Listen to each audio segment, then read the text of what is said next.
नरेंद्र मोदी की मंशा के अनुसार देश डिजिटलाइजेशन की ओर अग्रसर हो रहा है। देश के 75 जिलों में आज डिजिटल बैंकिंग के लिए शाखाओं का शुभारंभ हुआ। इसी कड़ी में इंदौर की श्रीनगर स्थित बैंक ऑफ बड़ौदा की एक शाखा सांसद शंकर लालवानी की मौजूदगी में शुरू हुई। डिजिटलाइजेशन के युग में जहां फुटपाथ पर व्यापार करने वाले, रेहड़ी लगाने वाले से लेकर किस तरह उद्योगपति अपना पेमेंट डिजिटल माध्यम से करें, वहीं ट्रांजैक्शन के साथ ही चाहे लोन सुविधा हो या इंश्योरेंस संबंधित कार्य हो, सभी को डिजिटल करने के लिए प्रधानमंत्री नरेंद्र मोदी ने आज ऑनलाइन माध्यम से देश के 75 जिलों में बैंक की डिजिटल शाखा का आज शुभारंभ किया। इसी कड़ी में इंदौर के श्रीनगर स्थित बैंक ऑफ बड़ौदा की डिजिटल ब्रांच का शुभारंभ हुआ। इस दौरान मुख्य रूप से सांसद शंकर लालवानी मौजूद रहे। सांसद शंकर लालवानी ने प्रधानमंत्री को इस कार्य के लिए धन्यवाद दिया। बैंक ऑफ बड़ौदा पीडी के एग्जीक्यूटिव डायरेक्टर अजय खुराना ने बताया कि डिजिटल बैंकिंग के शुरू होने के बाद यहाँ पेपरलेस वर्क होगा और यहाँ सिग्नेचर भी डिजिटल माध्यम से किया जाएगा। चाहे ग्राहक की लोन की बात हो या फिर एफडी करवाना हो या इंश्योरेंस का काम हो, सभी अब काम डिजिटल के माध्यम से किए जाएंगे। डिजिटल बैंकिंग यूनिट्स इसके शुभारंभ के इस अवसर पर सभी देशवासियों को हार्दिक शुभकामनाएं। आज देश डिजिटल इंडिया के सामर्थ्य का फिर एक बार साक्षी बन रहा है। आज 75 डिजिटल बैंकिंग यूनिट्स देश के 75 जिलों में धरातल पर उतर रही है। मैं इस मिशन से जुड़े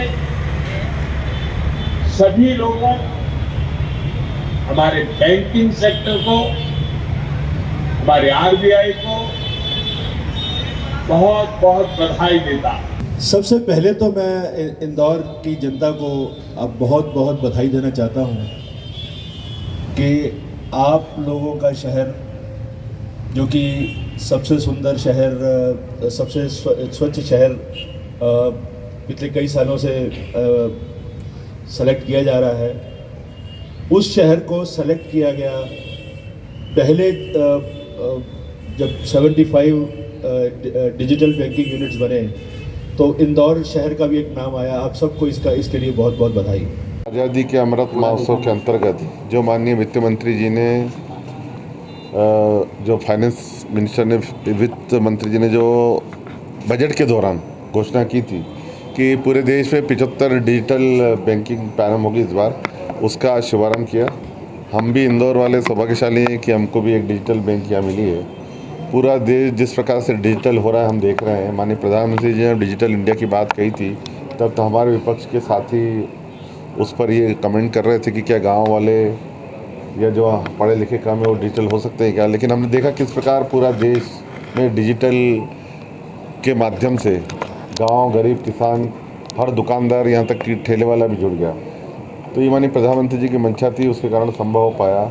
और यही था, एक समय ऐसा था कि जब एक प्रधानमंत्री जी ने कहा था कि हम ऊपर से 1 रुपया भेजते तो नीचे 15 पैसे 20 पैसे पहुँचते हैं। अभी जितना पैसा ऊपर जिसको भेजा जाता है उसको 100% उसको मिलता है। ये डिजिटल की सुविधा है और आने वाले समय में और किस प्रकार की डिजिटल सुविधा बढ़े, उसको लेकर माननीय प्रधानमंत्री जी ने आज घोषणा की है कि हम अपने अपने बैंक के क्षेत्र में आसपास से जुड़े 100 व्यापारियों को डिजिटल इसमें जोड़ें। और मुझे लगता है जिस प्रकार आने वाले दिनों में डिजिटल करेंसी प्रारंभ होने वाली है, एक नई शुरुआत है देश के लिए और हम पूरे विश्व में सबसे आगे डिजिटल में, और 5G भी अब शुरू होने जा रहा है। तो मैं माननीय प्रधानमंत्री जी को धन्यवाद देता हूं कि उन्होंने इंदौर की एक डिजिटल बैंक को भी जोड़ा।